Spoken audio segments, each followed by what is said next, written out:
Okay, Nancy, while you're standing up here, as we transition into the Sumner portion of the select board meeting, I just wanted to commend you on a beautiful job on that quilt. And thank you for donating that. That's absolutely spectacular.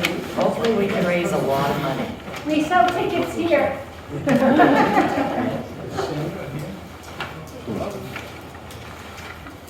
Same with Jeff?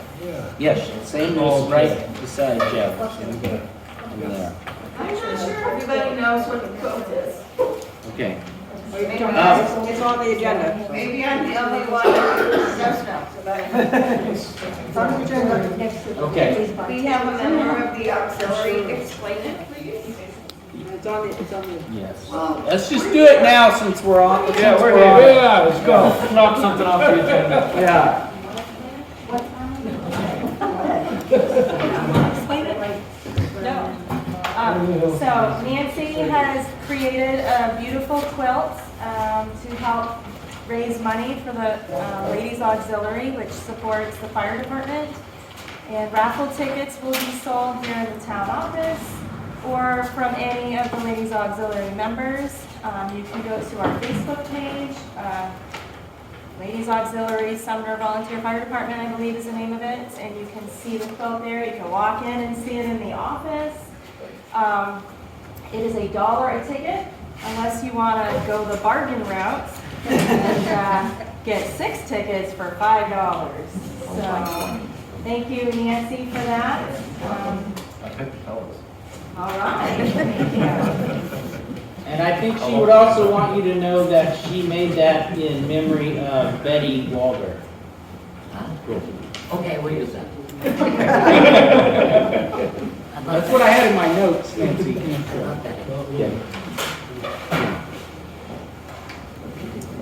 Okay. Reading of the minutes for February 13th, 2024. All right, it's 4 pages, bear with me. The select board meeting was called to order at 6:28 following a special town meeting. Members present were Joel Chapman, Bill Savage, Jesse Wallingford, Diane Campbell, Susan Runes, and Susan Strout. Public present, Cheryl Savage, Lori Hand, Hank and Terry Phillips, Bill and Linda Glass, Ed and Dot Hinshaw, Joel and Freddie Babb, Anne Marie Adonimus, I got that wrong again, I think, Rick Luters, Don Berry, Kathy Estes, Richard Estes, Douglas Fournier, Jeffrey Kuhn, Nancy Newton, Amy Douglas, Marshall Douglas, Marty Elkin, Marianne Haxton, Lee Berry, Tina Leitzel, Warren Leitzel, Kristen Chapman, Karen Dan, Diane McEwen, Bruce McEwen, Wally Litchfield, Marcia Turcott, Amy Corson, Mark Silver, Stacy Wallingford, Charles Maddox, and Beth Maddox. Warrant number 15, expenses $322,903.87. Receipts of $117,347.27. Percentage of 2023 real estate taxes collected was 82%. The minutes from the select board meeting from January 23rd, 2024 were read and accepted with a motion by Wallingford, seconded by Savage, and voted. Open session, Jeff Coombe asked if the policy committee will set up the select board to have more safeguards in place for the select board and the town clerk. Chapman replied that the checklist of responsibilities of the town clerk, the deputy town clerk, the select board members are responsible for checking these processes, which is not easy. The select board is to make sure duties are being done as required, and will discuss with MMA what checkpoints can be put in place to make sure everything is done. Amy Douglas asked if a quarterly audit can be put in place. Chapman continued to explain that the checklist will be uploaded to the website. Everyone is welcome to review what can be done to address the potential shortcomings. Amendments can be added in areas that are identified as needed to be more robust. Susan Runes added that more frequent reconciliations are being added to ensure the areas of financial balance will be reviewed often. Kristen Chapman asked that in new procedures that are being developed, that some of the points of checks and balances are even monthly and weekly. RSU 10 report, Kristen Chapman. RSU 10 report was made by newly appointed school board representative Kristen Chapman. She shared that approximately $2 million was made available to local school district last year from the state. While it looks like that amount will only be $40,000 this year due to the reevaluation levels. Due to the valuation at state levels. Excuse me. One of the biggest requests from the school district is in the nursing situation. The district has 6 school nurses. 2 have been provided by the state, 2 from the RSU budget, and 2 from the ESER funds. 2 are based here in Buckfield area and 4 in the Mexico area. Principals are expressing an interest in finding ways to retain all 6 nursing positions. The district is also looking into the advantages and disadvantages of moving the 6th grade from Hartford Sumner Elementary School to the Buckfield Junior Senior High School. Harriman and Associates has been selected to do a feasibility study. Harriman is also the firm that will be used for the new elementary school in Mexico, which will be called the Mountain Valley Community School. A groundbreaking will take place on February 21st. On the Tool Hill guardrail repair, Kristen has reached out to Devin Robert, who is in charge of the RSU Transportation and Grounds, to let him know the issue has been on the table for a year now. No words have come back to Sumner. The superintendent's contract has extended for 1 year, and Audra Trenoweth will be taking the empty position in the special ed program at the Sumner Buckfield School. CEO LPI report, Jesse Wallingford updated. Fred Collins has,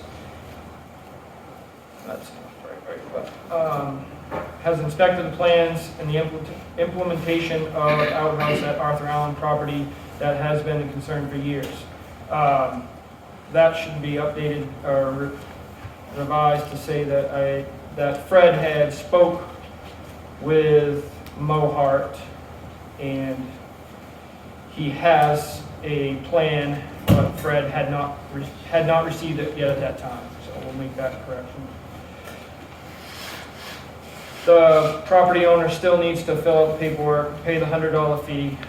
The plan is also for Collins to visit another site of concern on Greenwoods Road. Fire Department report. Doug Fournier stated that all of the fire trucks have been inspected, all but one has passed. Work has been lined up for the last one. The grates still need to be repaired in the fire department. Chapman is looking into working with Western Maine Steel for this work. Fournier also asked if lighting will be upgraded soon. Estimated is for next week. Roads report. Sean Corson reported the roads are holding up well as the weather has stayed cold. Roads will be posted sometime in the next 2 weeks.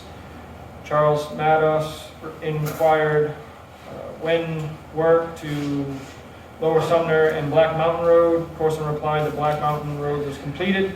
Lower Sumner Hill will be completed in dirt in the spring. FEMA funds will be available for reimbursement for riprap on Fields Hill. Corson also hopes to get a section on Gammon Road with some possible work on Bonnie Road. ACO reports. Corson had a report Thursday night of dead cows at the farm on Starboard Farm on Bonnie Road, where Corson found 2 dead cows. The water was frozen, the hay was black, other cows looked very sick. Corson called animal welfare. They showed up on Friday, Saturday, and Tuesday. Funny acting raccoon was reported in East Sumner near 140 and 219. Jonathan Levitt was also out again with his dog, which is a very dangerous dog, and was not keeping it on a leash. A complaint letter has come from Levitt to the town. Complaints have come from a woman who walks the area, and last summer a dirt bike rider was bitten by this dog. Forms, reports, and correspondence. 1 bid was received for the cleaning position from Jody Goslin. The hourly rate would be $17.50 for 4 hours weekly. and she is available to do this work during mornings. Supplies, equipment will be supplied by the town. Duties were listed by Goslin. A discussion ensued about the position falling under employee status or independent contractor. Chapman made a motion to table the bid until more details on the implications of payment taxes. Douglas suggested that the cost of a service company may be in the same cost range with insurance or workers' comp concerns. Savage seconded the motion, which was then voted. Chapman will contact Goslin to let her know the status. New business, Lori Arsenal has submitted her resignation with an end date of March 1st. Arsenal also said she is willing to work longer if needed and even help with training. Chapman wants the job description and policy in place. Chapman made a motion to accept Arsenal's resignation, was seconded by Wallingford and voted. In hiring this position, wage per hour will need to be decided, as well as policy with any benefits. Buckfield pays in the $19 range. Runa has also felt that 35 hours per week is not enough to get all the jobs done. Chapman revealed he has been surprised at the extent of work required by the staff in the office on so many responsibilities. Savage made a motion to make the deputy clerk position full-time. Savage made a motion to make the deputy town clerk position full-time. Seconded by Chapman, seconded the motion and so voted. A vote was made to accept Arsenal's resignation on February 13, 2024 at 7:20 p.m. for a tentative effective date March 1st. Marion Haxton updated the efficiency grant with the installation being completed, except for a small patching job on the map room ceiling. The light upgrade is ready to be completed next with the purchase of new appliances. GIW installation of fiber in Sumner. A picture of a sample hut for the fiber hub was provided by Derek Gagnon. GWI has received all the pole permits and is ready to do the setup. GWI will be in direct competition with First Light. GWI will set up a hut and an underground feed to the town office and out to the road. Paxton feels there needs to be discussion and a decision as to where this hut will be. The choice of having the hut on the land at the municipal building or having the hut on other town land will need to be worked out. Other concerns expressed include who would include the building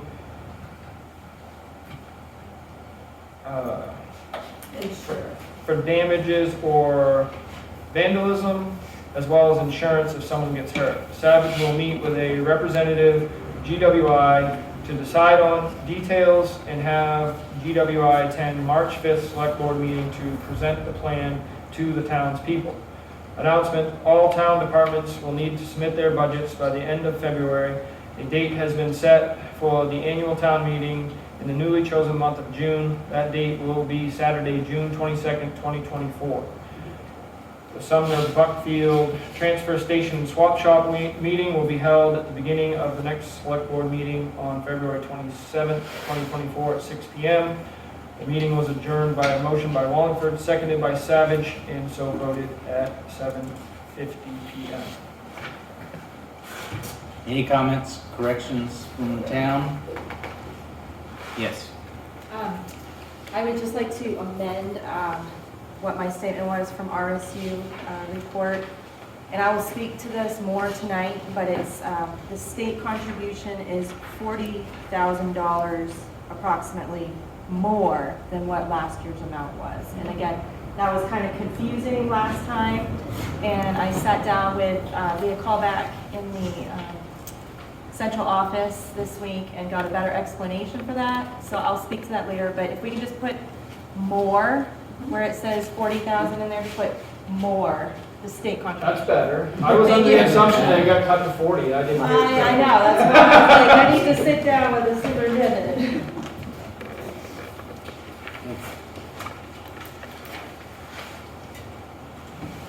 I motion that we, So, go ahead, the only, yes. is it just a typographical, is it a GWI, not GIW? Did I? Did you read it that way? Did I just read it backwards? Yeah. And You're then welcome. you'll be meeting on the 12th and not the 5th, we're hoping? Yeah, the meeting's still on the 5th, correct? No, The first meeting for March is the 12th. 12th. Planning board meets on the 5th. Oh, look at you. All right. At least I don't So, March 12th, not the 5th.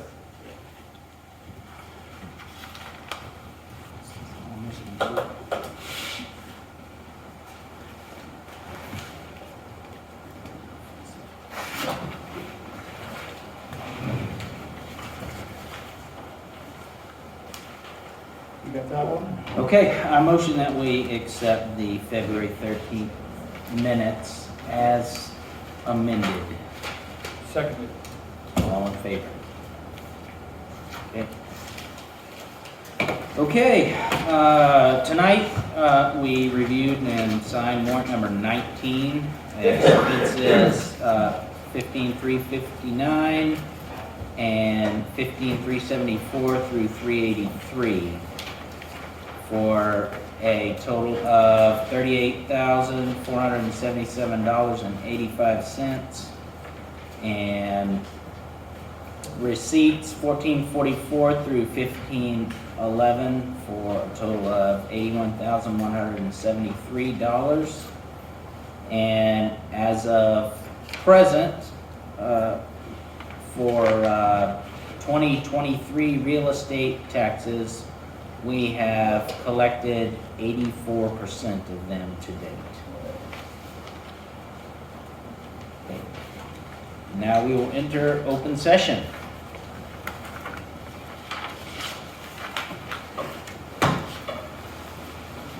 I know you want to say something, Bill. No, I don't, not yet.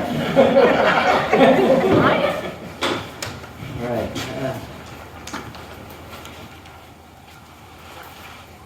Okay, with no comments from the public, we will now hear the RSU 10 report from Kristen Chapman.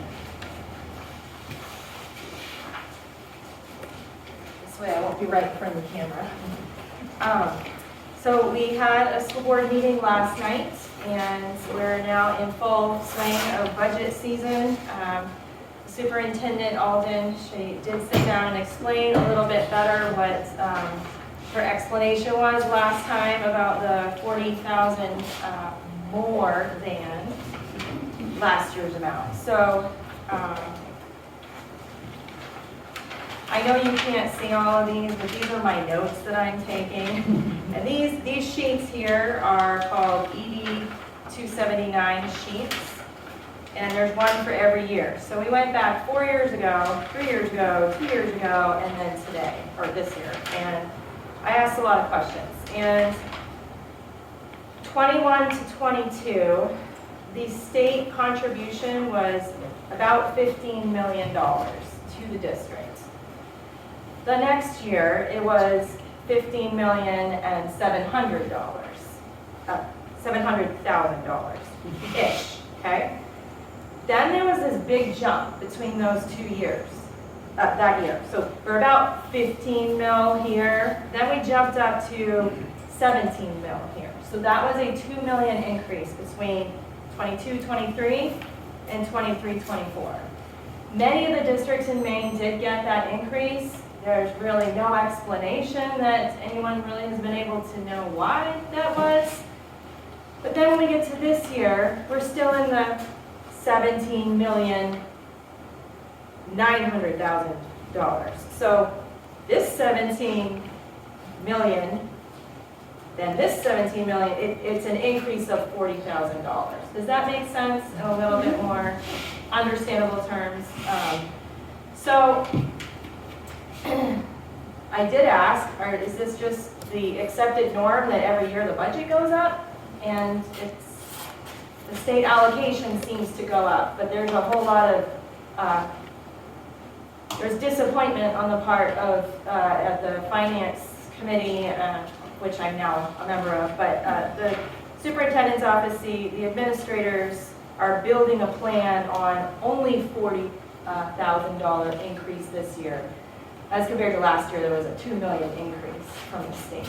But in the prior years, it wasn't a $2 million increase each year. So while it was shocking to hear, is relieving to find out that this was the weird year 2 years ago, from this jump to this jump. So I'm still learning, I'm still asking questions. There is a finance committee meeting tomorrow, and we'll learn more about the actual budget for this year.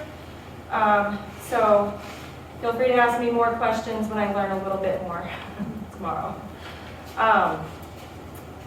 There was a groundbreaking ceremony for Mount Valley Community School last week. There was a Facebook conversation that took place on our area Facebook page here locally, and it just seemed to blow up. We voted twice last year, once in June, and then there was a revote that was needed in November because another town had not posted their warrants in the timely fashion, so the revote had to happen. But there may have been some confusion at the time as to what, like, even though the school is costing $92 million to build, that money has been granted to us from the Department of Education, State of Maine Department of Education.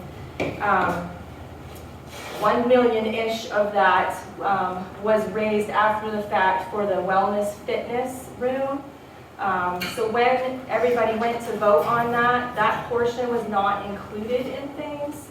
But really what the amount was that the towns were all going to have to absorb, the 7 towns, was a little over $12,000. That was it for the Mexico permits that were needing to be paid for. So that was the amount of money that everybody was basically saying yes to or no to on whether we would accept the bonds last year. There was a lot of confusion about that. Our 3 towns didn't vote to accept that. The other towns did. So it passed. But since that time, the town of Mexico has waived the fees for the permits. So this really truly is costing nothing outside of the Maine Department of Education, us being awarded that money, which the money is going to be spent. We have paid our taxes, and the state is giving that portion of $92 million to our district to build the Mount Valley Community School in place of Roby Elementary School, Rumford Elementary School, and Mountain Valley Middle School. All of those will be shut. Well, now the town of Mexico is going to move into the Morobe spot, and something else is happening with Rumford Elementary, but Mountain Valley Middle, I believe, is going to be demolished. But in its place, one school from K through 8 is going to replace that. So I am available for conversations. My RSU address is here. I do see what's posted on the Facebook group. I'm not going to engage in that there, but I am listening, and I am taking those comments to our superintendent and getting the facts there. Let me just back up one moment. Back to the community school. With the closing of those 3 schools, this is going to, in theory, reduce the cost to our whole district to have one school that is, we're not having to replace this and that and the other 4. So that is that particular question. And I just thought it was important because I wasn't clear on all of those things. I just thought there were maybe some other hidden fees in there, but I asked every question I know, and there were no hidden fees in there. So if you have questions, I can take those questions and I can ask. Yes, Nancy? If the town's moving into the school, are they buying it from the education system? I don't know how that works, but I will write your question down Please and do. I can see about that. Thank So, you. is there any other questions? Yes, Dawn? Just a point of interest, about 30 years ago I was on the school board. My wife will remember when I went. But we had a task of taking $400,000 out of the budget. And and we had to go back to the town twice, I think, that year. But I was in the increased library, and I actually come up with, I think it was a town report, might have been a newspaper article. But they had 14 schools in Sumner at that time. They were all heated by wood. And the combined budget was $404. That included the salaries of the teachers, so we've come a long way, I guess. We've had a tough job. Long way.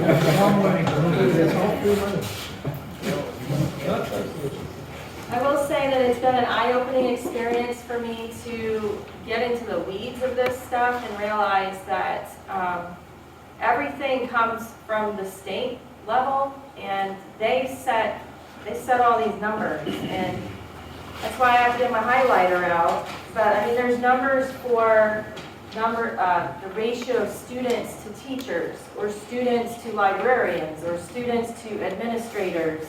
And wherever you fall in that ratio determines what kind of funding you get from the state. So it is to the district's best interest to stay right in that ratio in all of those areas.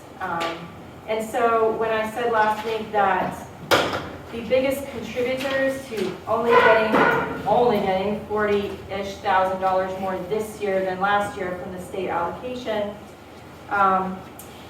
the reasoning behind that was state valuation has gone up, not town valuation, but state valuation, and enrollment has gone down. So those are part of the reasons for the increase or the decrease in how much they're going to be giving compared to prior years.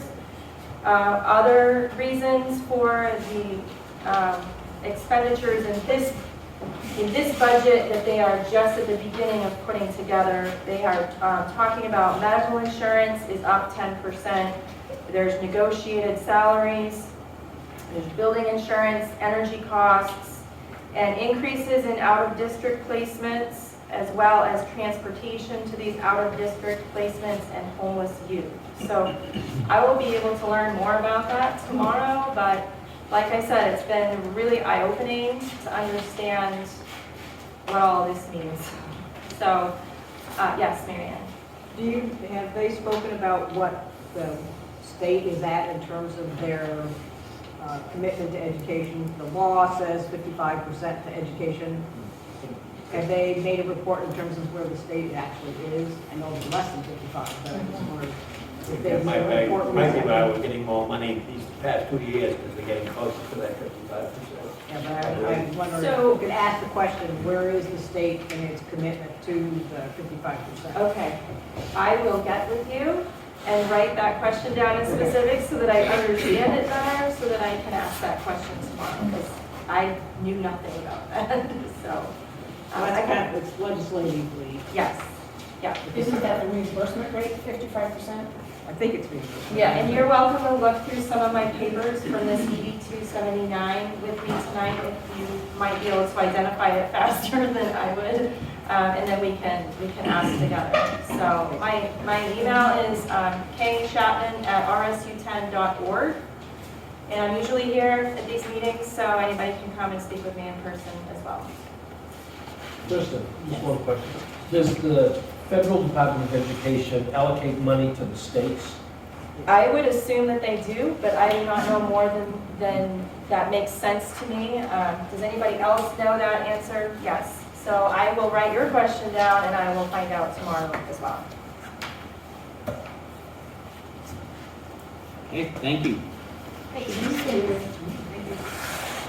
All right, code enforcement, plumbing inspector report. Jesse, did you have anything to add to the update you gave us last meeting? I will call Fred tomorrow and see if there's any new updates on Arthur Allen and Greenwood, see if he's received the paperwork for Arthur Allen. I'm not sure if he'll answer. He went in for surgery on Friday.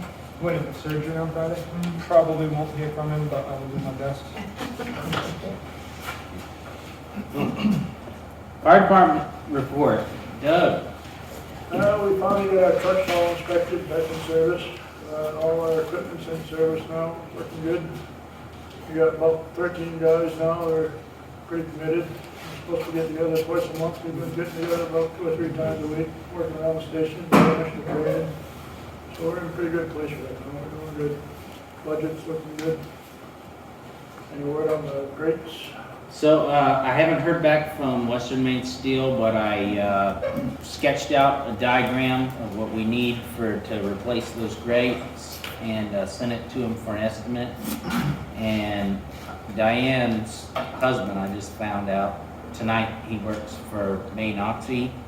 So we're gonna see if perhaps we might be able to work something out there to take the best of our options. A question for you, Doug. With those grates, they're uniformly cut. Is that how they originally came, or were they flat? When they were... I believe so. They were flat. Yeah, it looked like they were actually made that way. But I just wonder if did they have a big press at Western Maine? They do, but the way I drew it out, those grates are 1.25 inches tall, so that's why they're a tripping hazard according to MMA. Oh, okay. So what I did is have them lay it out of 1/2-inch steel with the grates cut into that with a 1/2-inch spacer on the bottom to bring them up flush with the concrete. Gotcha. And Don says he's still working on the lights. I'll be speaking to you. What did you say, Don? Who's that? It'll be under the light. Oh, I saw we speaking on it. Could ask, also, I made inquiry from Doug tonight that he has received a letter from the district attorney. Yeah, Bob and Kelly have been indicted. There's no court date yet.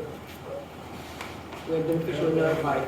It's only a matter of time now. Okay. Roads report, Sean?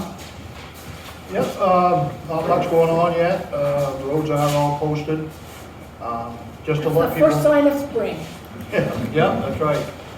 Just to let people know what them orange signs mean is you can truck on them in the morning if it's cold and frozen. You can't have visible water in the ditches and stuff. I'm getting a lot of calls about people running on them, but it's been cold in the morning, so they're fine. Yeah, I've been on Barrows Road, we've got a logging operation up there, and I've been called every day. People just, I've got to understand what that means. That's about it on the roads. We're gonna get to work as soon as we can. Is there anything that you wanted to tell us about anything you heard this evening, or do you want to put that in an email for? Yeah, we'll wait on that. Okay. Okay. Animal control. That's been quiet too. I needed a quiet week after the week I had a couple weeks ago. Yep, that's going good this week.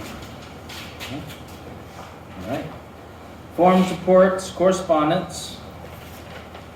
Our water tests came back for. Oh, sorry. Oh, that's copied to the water test. According to the test, everything passed with safe levels in the water here at the town office. Joel, you can give that to the, because you have. Yes, I do. Well, he has one. I have it. Oh, we'll give that to Jesse. Yes. You do. Thank you, Susan. Do you have one? Yes, I do. I got mine in advance. Oh, gee. Okay, as far as new business goes, foreclosure notices will be sent out on the 7th of March. Right now, we're looking at approximately 19 of them. That's all I have on that. Okay, Roads Committee nomination process and bylaws.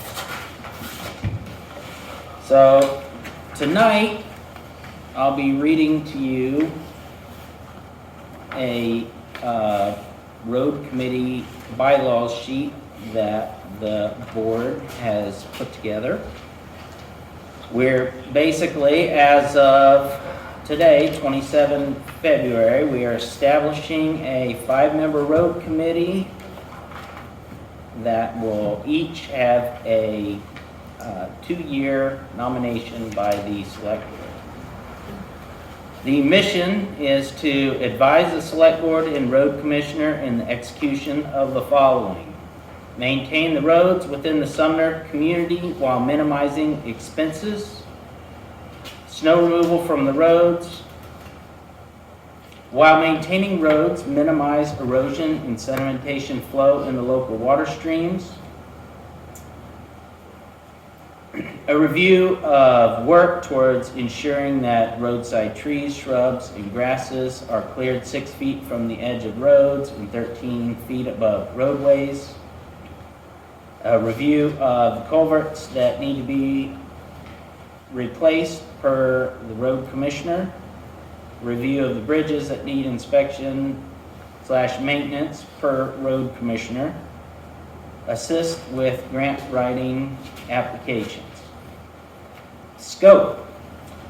Make recommendations for short and long-term comprehensive road maintenance plans and improvements as needed in order to make judicious use of the annual budget.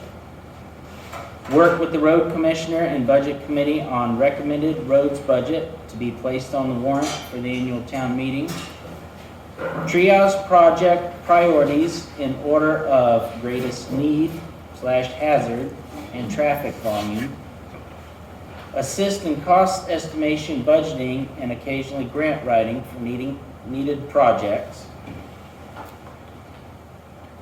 At the beginning of each fiscal year, the Roads Committee shall present their recommendations on work plan for the year, along with a 5-year projection of up-and-coming road-related items that will need attention. The board shall review this plan and the road commissioner's recommendations before releasing funds for the year's planned work. Throughout the year, as changes to the plan are needed, the road commissioner shall consult with the road committee and present the recommended changes to the board prior to proceeding. If the committee and/or road commissioner have any strongly disagree moments, the issue, along with opposing views, will be presented to the board for resolution. Meetings. The road committee will meet as needed once per month, May through October, and quarterly, November through April. Notice of meetings shall be posted to the public at least 7 days prior to the meeting. The road commissioner will attend each meeting of the road committee. Election of officers. The road committee shall annually elect a chairman from among its members. Responsibilities of the chairman. The chairman's responsibilities will be to call meetings as needed, inform the town office of the date, time, and location of meetings. In parentheses, the town clerk or deputy will be responsible to post public notice. Conduct the meeting in an orderly fashion. Work with the commissioner, committee members, and secretary. I need to erase the secretary part. I took that out. To prepare an upcoming meeting agenda. Ensure all actions voted on by the committee are carried through. Ensure that meeting minutes are taken and committee-approved copies are filed at the town office. 3 members shall constitute a quorum to conduct a meeting.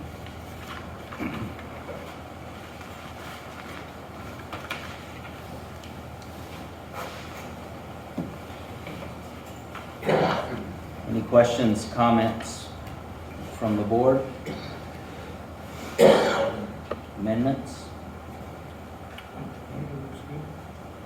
Oh, and I don't know if that amendment would have, no, it doesn't apply to this. Sean brought up that he would like to be able to use, what was it, $3,000 of your budget, Sean? Yes.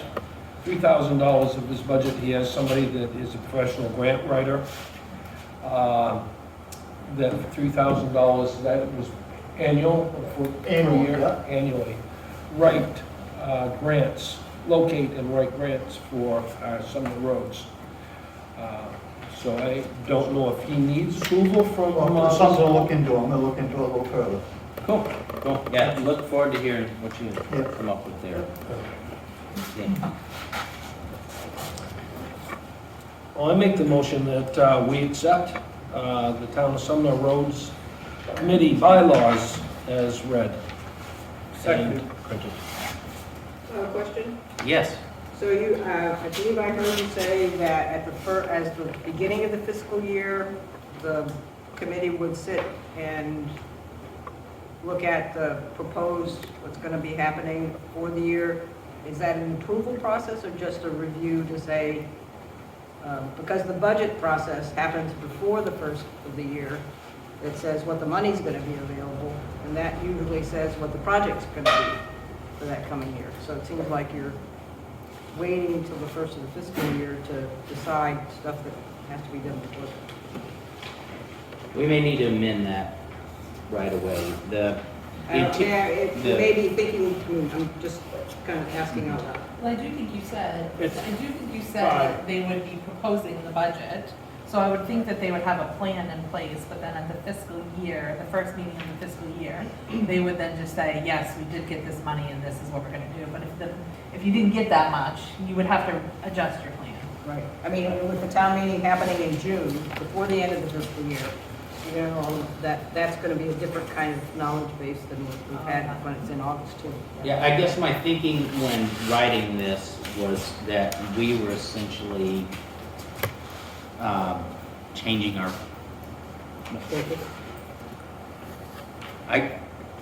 I guess I was thinking fiscal year when I should have been thinking budget year when I wrote this. So, Same thing. Budget is still fiscal year. Yeah, I think the whole idea of it is to have a plan in place so we're not trying to play catch-up. So we're not, half the road work needs to be done when the budget gets approved, realistically. I mean, we're working, you know.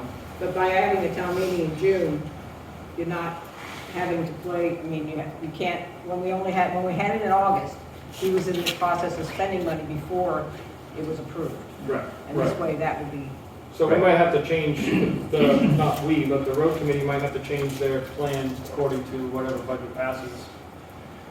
but we'll be in a better Or it'd place. be actually Road commission. part of the budget, if the committee is appointed and meeting soon, then we could have a roads budget prior to the June You have to. 22nd meeting. We have We have to. to. Actually, we're supposed to have it the day after tomorrow. Yeah, I guess my assumption of this is, like, you already have your basic plan for 2024 in place to go. That this roads committee isn't to start for 2024. We're gonna start meeting right now or soon, but it's to come up with a plan for 25 and moving forward. Not what are we gonna do come August when we've got the approved budget. Yeah.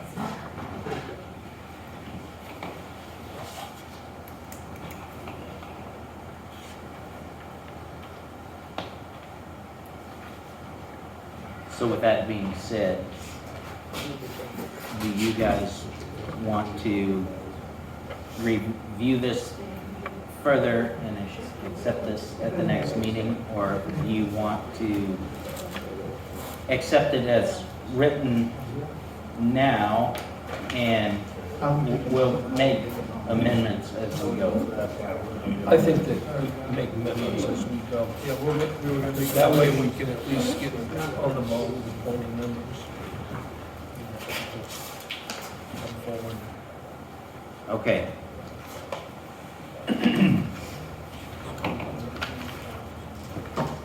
So, to back up and review, we already have a motion and a second to commission the Sumner Road Committee and accept its bylaws. Correct. Okay, all in favor? Okay. Just for the town's awareness, this is something that I hope to do for every committee and board that we currently have, is to look at the duties, responsibilities, role of the board, and make sure that it's clearly defined for everyone, so that we have updated bylaws for each committee and board that the town has. Getting started in this, I wasn't up to speed on the proper way to do this, so I'm learning as I go, but I hope you'll find that I'm getting better. Okay, Roads Committee nominees. The board has made several phone calls to many different people across the town and found out who is desiring to be on the road committee. And really, our qualifications for it are to be knowledgeable in the field and to have the town's best interest in mind and be a team player. So with that, our nominees are Bill Glass, Eugene Lucas, David Bragg, Dan Perron, and Zach Grimm.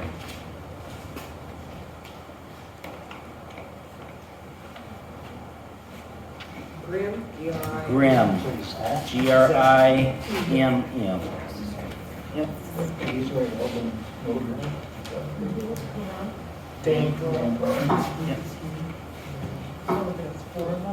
And as these, this develops and the first road committee meeting is scheduled, the town is more than welcome to attend and listen and learn and contribute, as are all committees. More than welcome. Okay.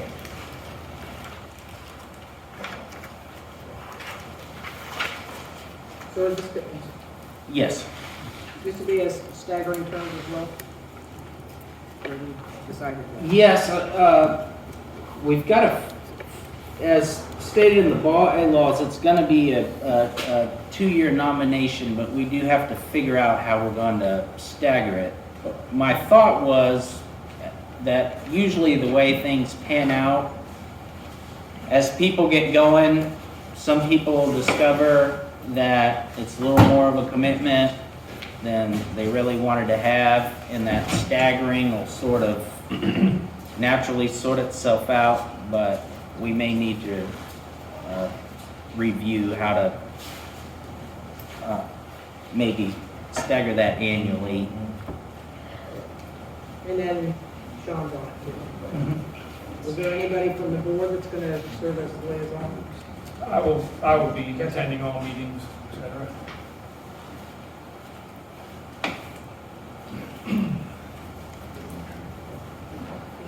Okay, in other news, the winter roads plowing contract has been extended for 2 years as optioned by the current contract.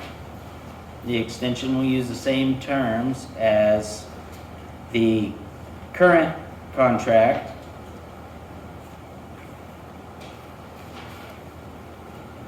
There is, am I reading this right? I didn't understand that part of it. 2,000. $2,000 per mile increase in the contract. Per First year. was 77,000 a mile. Second year was 72. Third year was 74. Fourth year will be 76,000. Okay, so I am reading that. 3,600 a mile. 2K. 2K. All right. Like to reiterate that the Ladies Auxiliary is selling raffle tickets for that beautiful quilt that Nancy made.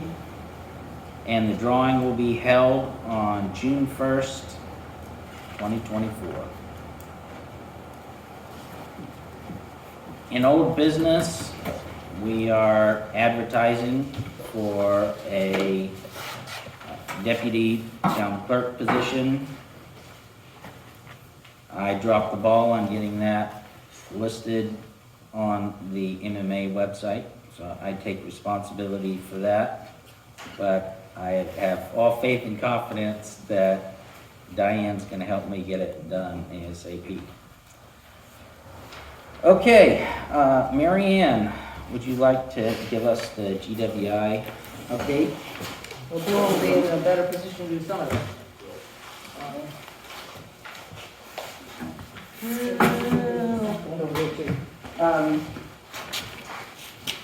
So there was a meeting last Wednesday with several GWI representatives, a couple by Zoom, and I think Derek and one other person was here with Bill to have a conversation about the hot prospects and the pole positions and lease options. So Bill can report about that. Yeah, that was Thomas Gilmore,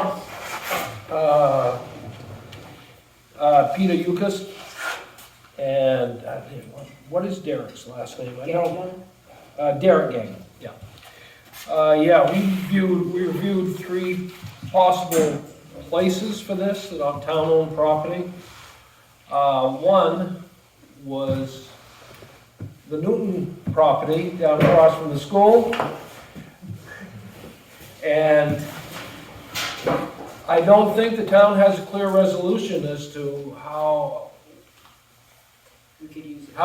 whether we can use that or not. And I think there's still some stuff up in the air concerning that piece of property. So I don't think that that's going to be resolved in a time frame that's going to work for GWI to use that site.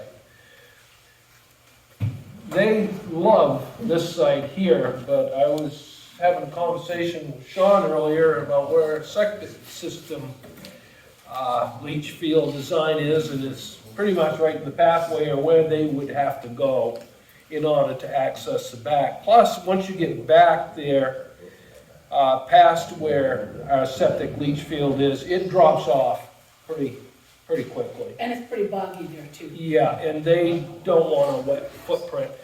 So the third place we looked at was to the west of our salt, our sand pile. And there may be room there for them to utilize that. I mean, this is going to be their decision, I guess, whether that's something that they can work with. And the town's decision is whether we want to approve it. There was quite a bit of documentation that I've got from them concerning contracts. They're going to do better than the providing free internet to the town facility. They showed me a draft contract they had with a community that's located up on the coast somewhere, and I can't remember what the community was. And their agreement was $150 a month. And I think and I just printed this out today on the GWI summary, and a proposed lease agreement that they take responsibility for the site. They are insured on the site. The footprint of the site is larger than initially anticipated. They sent us the copy of the hut, picture of the hut. It was 10 by 10, but ultimately the footprint will be 20 by 12. And then beside that will be area for 2 420-pound propane tanks to run their generator. There's a term with this agreement, and they're looking for a 50-year contract on this. This is a long-term situation, and I haven't gone through it as I should have to see about how often we amend the lease rate or negotiate the lease rate with GWI. So I'm afraid I didn't do my due diligence on this before this meeting tonight. But I believe also they will pay the applicable taxes for the area that they're going to set the hut. And then another thing that they're going to need is about an acre somewhere for a staging area for when they're doing their construction through town. So when I had a conversation with Hawkeye Optics, I mentioned the Lucas property across the road from the sand site. And I haven't pursued with finding who is the person of interest that we would need to talk to about, that would also be probably a lease arrangement. And it would be for the summer during the build. Right, that wasn't a permanent. No, it's just be a temporary thing during the build, so probably midsummer, maybe to late fall. Yeah. So if you have a hand up to know who I would talk to up there. Lucas property, Alfred. That would still be Alfred. It's for sale right now, that property. Now, it's been for sale, right? No, somebody was buying it. Somebody That's upstate dead, is gonna buy and it. it's, they backed out, he got sick, so it's for sale right now. So if they would be interested in doing a temporary, or maybe with a new owner, if a new owner comes along, that they would be willing to run that lease, that would be, I think that would be an ideal site. There's lots of space there. They could just buy it. Right? Now, 50 I don't years, think- it'd I be don't- paid for. Yeah.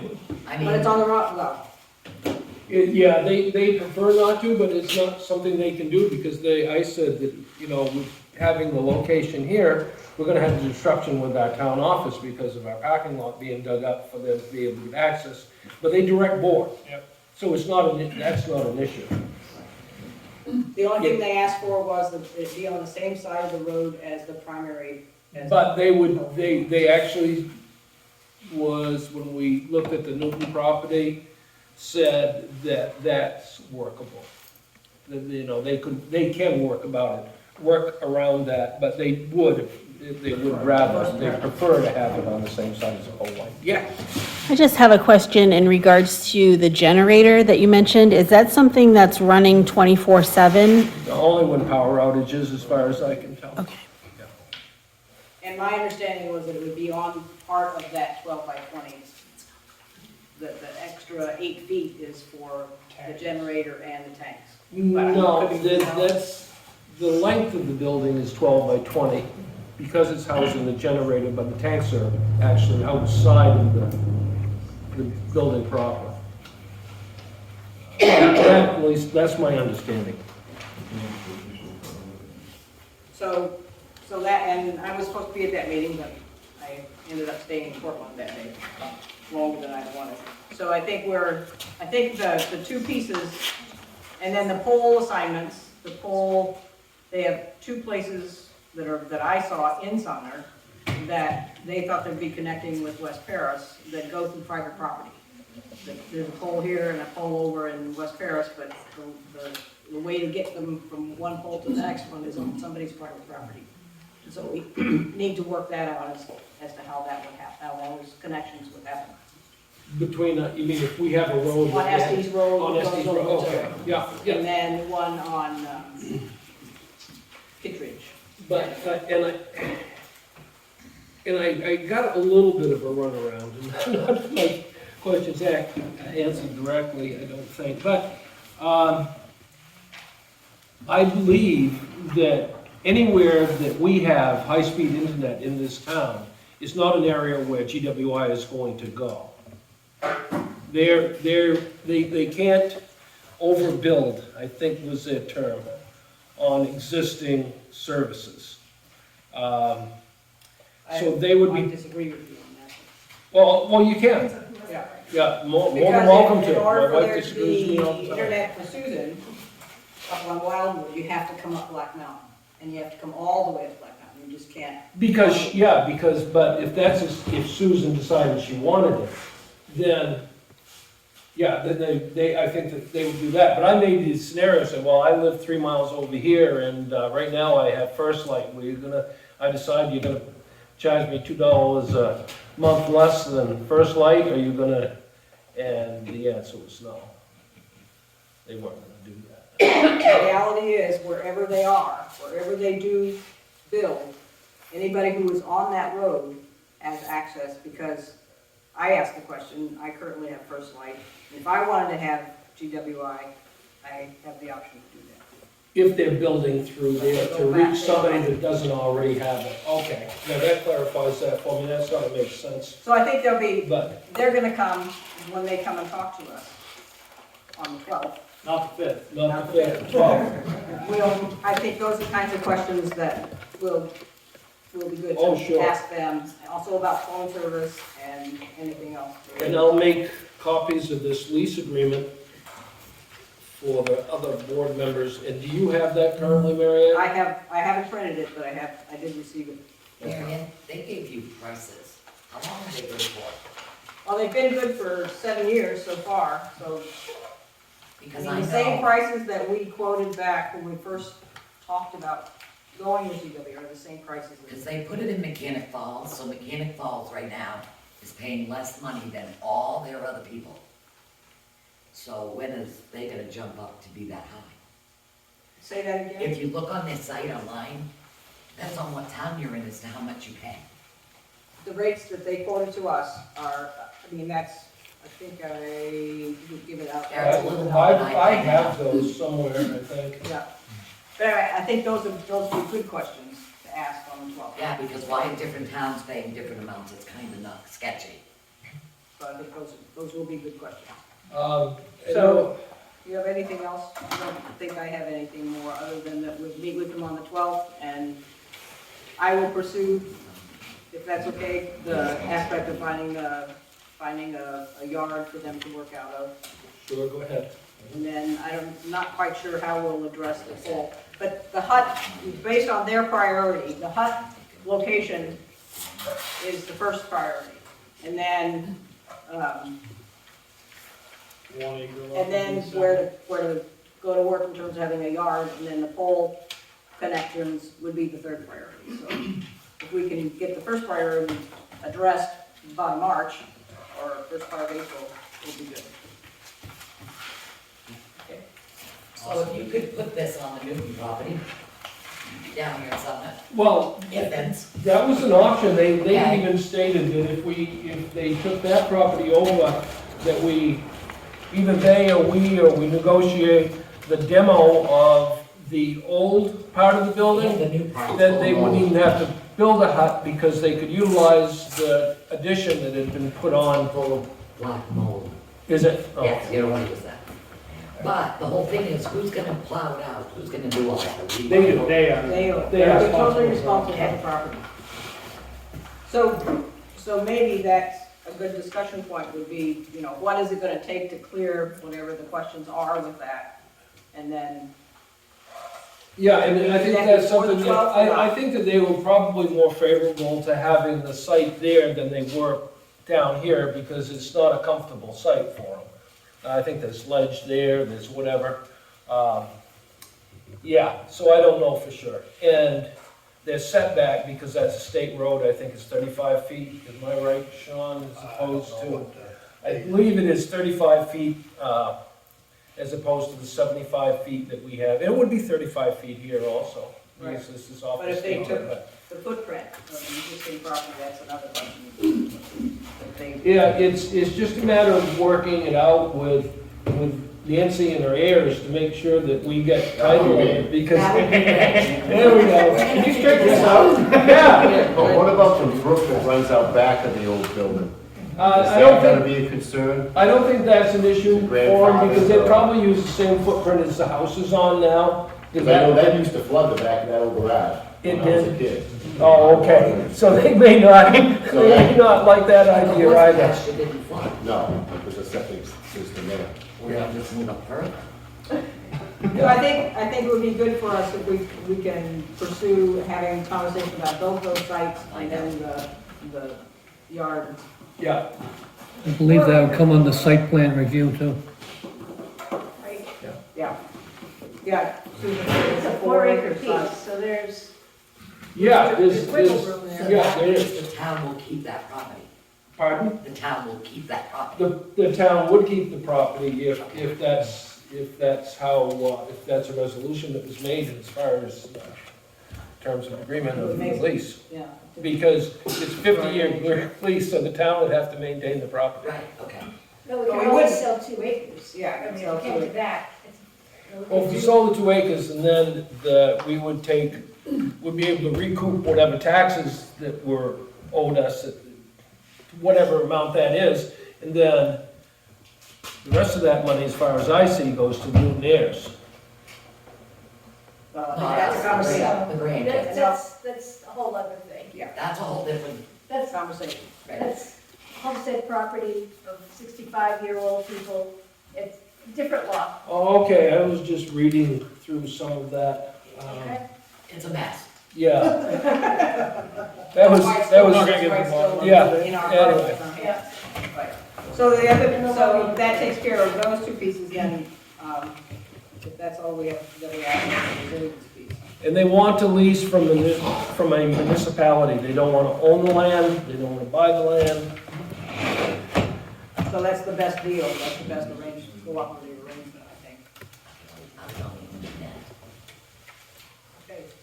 The other piece is the appliances and the lighting, and Don can address the lighting. Okay, I got involved in the lighting way back. I told Mary Ann I would put the lights up free. The estimate we had is July of '23. I can't touch buying the lights for what it is now. Lights have went up substantially. Not only that, but in the original estimate, it was 14 lights. It was actually 25. There's 16 4-footers and 9 8-footers out here. And I can't find a price that'll bring me within that budget. Except what we can do is retrofit the lights. The cans that are there stay up, we retrofit them for LEDs. Estimated cost on that is around $1,400, which is well within the budget. The only thing else in that lighting is an outside light. At some point in time in the near future, Doug will be wearing sunglasses in here. But in the estimated time, I went online and I found them, and then I shut my computer down and had to search all over again and find it again. But all the reviews on them are good. They're just good. 50-year warranty on them too. 50,000 hours, 5-year warranty. So I'll be in here just changing them out, which is a good deal. So it's the same thing. We just keep the cans. There's some advantage to it. In the office out here, the lights are all different too, so you can't just order same ones. But because we're leaving the cans there, you're not have to paint the ceilings or see the marks from the old lights, so it will save a little bit. So I think around the 8th, I'll see the lights, March 8th, so maybe sooner. So the other piece, the 4 was the refrigerators, and both Doug and Diane I haven't had my fingers on them yet, but they look awesome from a distance. So those have been purchased, and so 2 refrigerators replaced and a stove. So I talked with Claire from the Clean Sheet today, who is our technical service provider with the Resilience Project. Saw her today, and we will, once we're all done with our projects, I did a quarterly report at the end of December, and I'll do another quarterly report the end of March, which should probably have our project be done. But then we have to do a final report, which comes at the end of our term, which is a 1 year. So we got it started in October 26th of 23, so come October, we have to do a final report. And at that point, whatever cash is left from the grant that we got goes back to the Resilience Project. So we just hold on to the money, whatever we didn't spend, and send it back. And then there will be a time, this grant rotation that we had was last year, and the next opportunity for us to write a grant, to make a grant application will begin probably in December. So I would like to see us reconstitute the committee, the Resilience Committee, some of the years, 2 new are on it, and then talk about what will be our next line of requests. We can do a grant request for up to $50,000 every 6 months, for as long as the funds are available. So I think we wanna either go back and look at what we made as recommendations and see what might have floated to the top, and then go from there. If we spent less on a particular section than we were allotted, could we use that money? We spent considerably less on the appliances. So could we take that balance and add it to lighting? It's a good question. I can ask Claire. I think Don would have a very good The extension, I didn't. case for the fact that the pricing from July of '23 has changed radically to February I '24. mean, we didn't. It's almost double. And- The price is almost double now. You said it was gonna bring it up. And they didn't really come in and do a significant estimate because we didn't have an electrician who was gonna do it, so they kind of cobbled one together for the grant request. It's a very low price, I don't know how we, So, but I can talk to Claire about that. Once, if you get the point where you have the estimate, you know exactly what it's gonna cost, then I can talk to Claire. Does that sound good? I think, any questions? You raised your hand at one point. It's okay. I guess I'm just curious if First Light wanted to be could be somewhere in Sumner. What makes GWI think they can go somewhere? Because the law says they can't keep them, First Light does not have the right to say they can't. No, it's not. Is that what you mean? So, for instance, Sioux Road. First Light would obviously already put fiber down that road if they could. What makes GWI think they can? Because they're making a choice to do it that way. It's their business model that they work on. Whereas I think you've already talked to First Light, and they've not chosen to come up well with They First can't. Light. They can't. Why can't they? I asked, and they just can't. I don't know. Well, so Well, we can, it's gonna cost $20,000. Right, their decision of how they decide what they're gonna do is not in the same business model that GWI's is. So many people, so many miles. Yeah, so much profit, so much what they're willing to put in. And so that's the difference with the two aspects. And I think one of the reports that we'll have, there is a map that shows the drops where they're anticipating building. And so those things will be more visible to us as we get. They were supposed to send that to me, but they haven't got around to doing that yet. You can't imagine Wildwood Drive is the only place that has it. Right. So Quite they're, frankly, I'm not sure we're interested anyway, so, you know? right. But there may be people who are. And the other aspect of that will come with this is the digital literacy options for people who have assumed they didn't want internet, but either might choose to because it's available now in a different way. So those are all questions that will be good to ask. They wanted to come through Sumner to get to Buckfield, but they're in Minot. Well, no, we've been working for them to come to us for 7 years, so it isn't just to get to West Paris. This has been an ongoing project. Oh, I thought you said at one of the meetings they wanted to get to Buckfield. That was me, and it's written in one of their documents that I have, is they have an interest to connect Buckfield with West Paris. Okay. So that would bring them, the most convenient route for them to do that is coming through Sumner. But they were here first. I mean, the original project was a three-town, was Hebron, Hartford, and Sumner. And that got changed out because of state stuff. And so then they pared down their request from 6.8 million to 4.6 to do our project. Okay. But they have continued to say, we will service you. We're not gonna walk away. It'll give people options, it's too much money for me. Thank you, Trey. Marianne, thank you very much. Thank you for staying on top of that. Okay, Susan. May I add something to old business? Could I please ask that you guys talk about the cleaning person? We're a month out from when it first came up. What do you want to do? Yes, you may ask.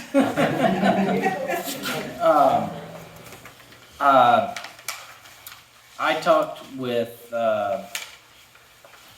Mrs. Goslin, and she was going to check into things this week and get back with me. I am open for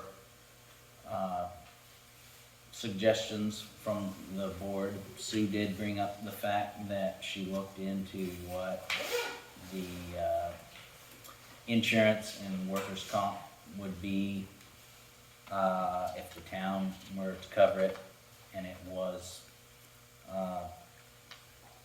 very cheap. I think the fundamental question is in the big picture of things, when we look at how many employees that the town can have without getting bumped into a different bracket. We're trying to watch that, and it's a little unclear if we get called on the carpet how many of our town employees or volunteers, because of the amount of hours they work, would be considered employees that might bring us up close to that 15 employee mark.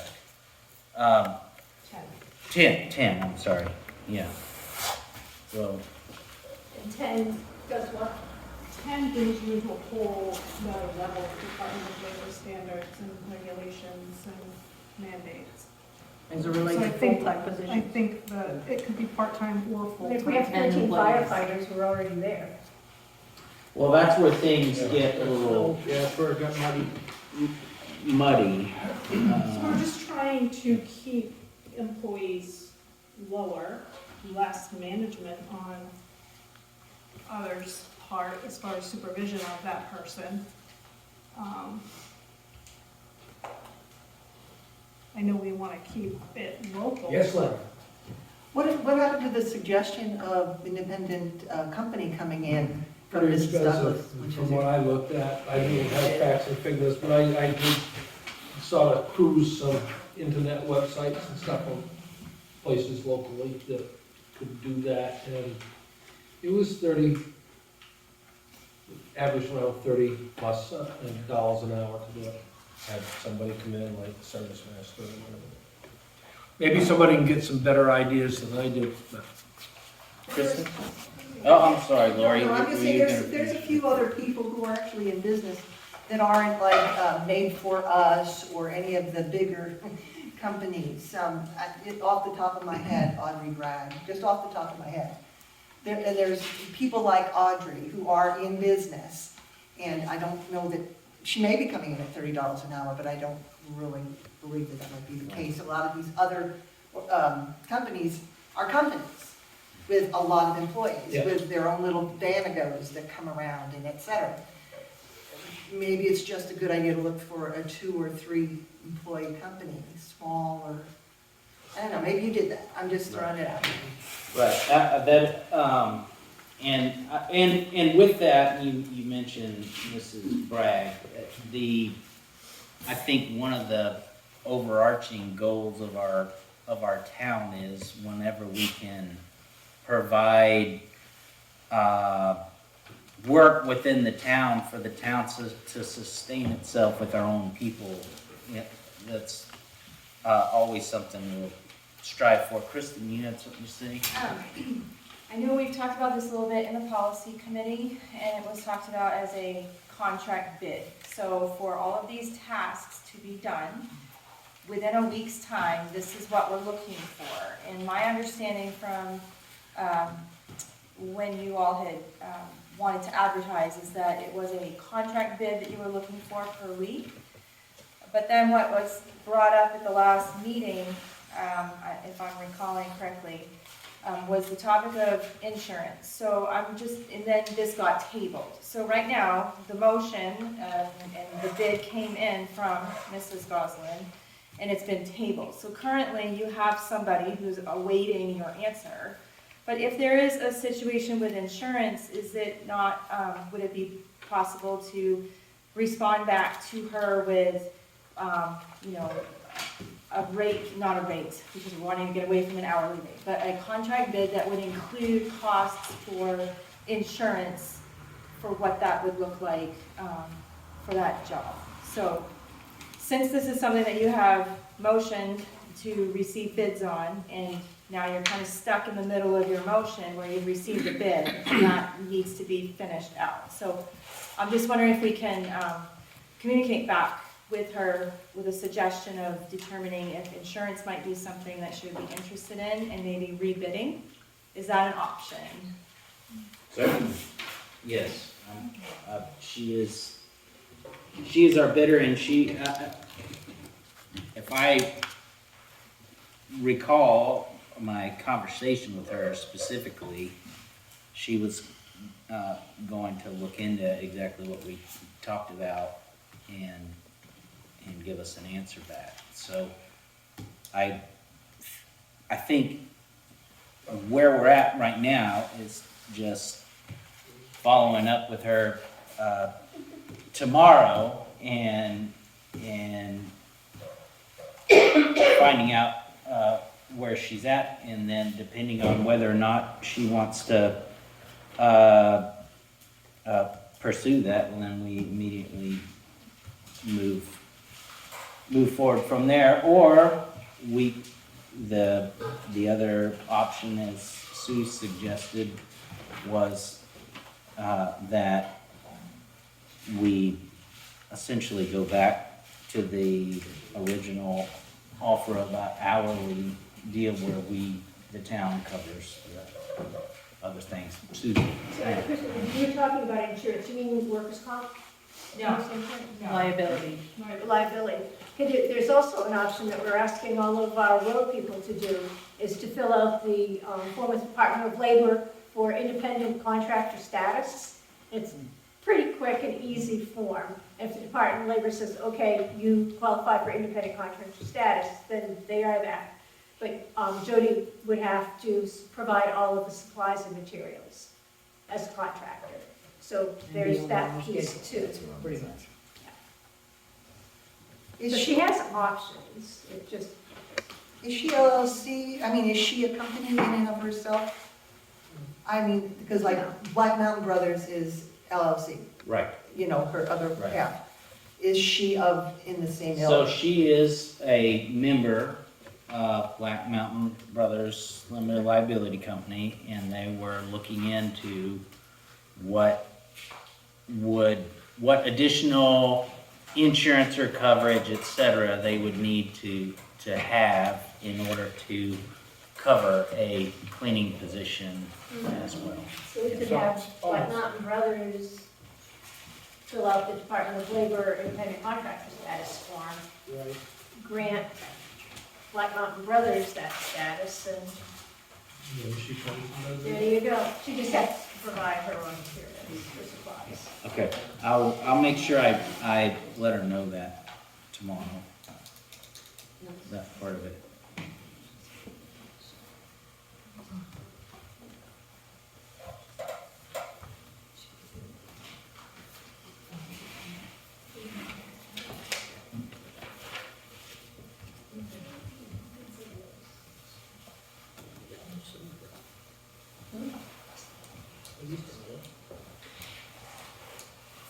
Okay, upcoming events.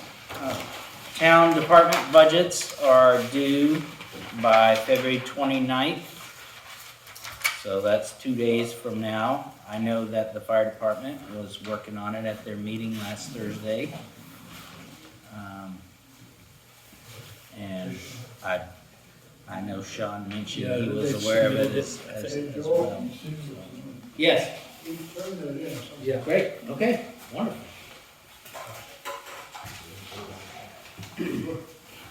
Thank you.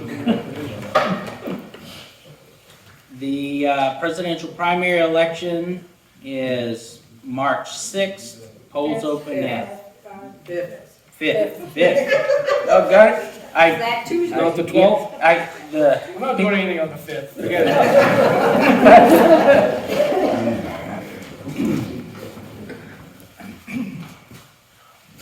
Polls open at 8 a.m. and close at 8 p.m. The date of the town meeting is going to be Saturday, June 22nd, 2024. Any other business to discuss? I would entertain a motion to adjourn. I second that. No, I make a motion to adjourn the meeting. And I second it. Oh, yeah, I can't even hear. All in favor? This meeting is adjourned at 8:02 p.m.